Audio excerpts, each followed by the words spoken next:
ಮಧುಮೇಹ ಎನ್ನುವುದು ಹಾಗೆ ಬಂದು ಹೀಗೆ ವಾಸಿಯಾಗುವ ಕಾಯಿಲೆ ಅಲ್ಲ.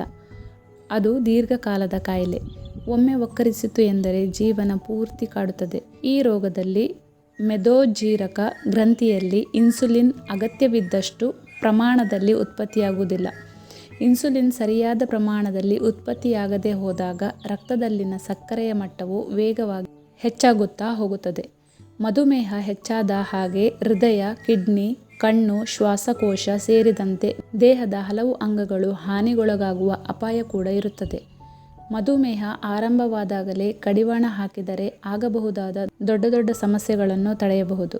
ಹಾಗಾದರೆ ಮಧುಮೇಹದ ಲಕ್ಷಣಗಳನ್ನು ಗುರುತಿಸುವುದು ಹೇಗೆ? ಕೈ ಮತ್ತು ಕಾಲುಗಳಲ್ಲಿ ಕಾಣಸಿಗುವ ಮಧುಮೇಹದ ಲಕ್ಷಣವನ್ನು ನೀವು ಮೊದಲೇ ಗುರುತಿಸಿಕೊಂಡರೆ ಎದುರಾಗಬಹುದಾದ ಅಪಾಯವನ್ನು ತಪ್ಪಿಸಬಹುದು. ಕೈಯಲ್ಲಿ ಮಧುಮೇಹದ ಲಕ್ಷಣಗಳು. ಕೈಗಳ ಚರ್ಮದ ಬಣ್ಣದಲ್ಲಿ ಬದಲಾವಣೆಯಾಗುತ್ತದೆ. ಕೈಗಳ ಚರ್ಮವು ಹಳದಿ, ಕೆಂಪು ಅಥವಾ ಕಂದು ಬಣ್ಣಕ್ಕೆ ತಿರುಗುತ್ತದೆ. ಕೈಗಳ ಚರ್ಮವು ತುಂಬ ದಪ್ಪ ಮತ್ತು ಒರಟಾಗಲು ಶುರುವಾಗುತ್ತದೆ. ದೇಹದಲ್ಲಿ ಸಕ್ಕರೆಯ ಪ್ರಮಾಣ ಹೆಚ್ಚಾದಾಗ ಕೈಗಳಲ್ಲಿ ಗುಳ್ಳೆಗಳು ಏಳುತ್ತವೆ.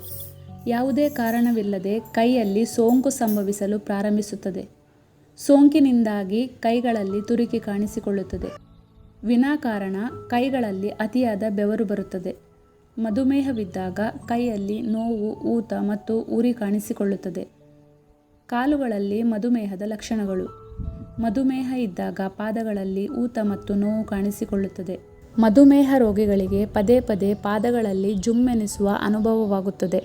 ಕಾಲು ಮರಗಟ್ಟಿದಂತೆ ಆಗುತ್ತದೆ. ಕಾಲುಗಳ ಚರ್ಮದಲ್ಲಿ ಶುಷ್ಕತೆ ಮತ್ತು ತುರಿಕೆ ಕಾಣಿಸಿಕೊಳ್ಳಬಹುದು.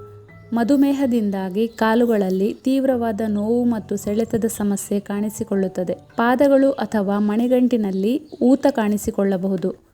ಮಧುಮೇಹದಿಂದಾಗಿ ಕಾಲುಗಳ ಚರ್ಮದಲ್ಲಿ ಬಿರುಕುಗಳು ಕಾಣಿಸಿಕೊಳ್ಳಬಹುದು.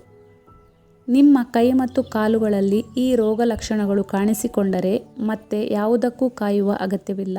ಕೂಡಲೇ ನಿಮ್ಮ ರಕ್ತದಲ್ಲಿನ ಸಕ್ಕರೆ ಮಟ್ಟವನ್ನು ಪರೀಕ್ಷಿಸಬೇಕು.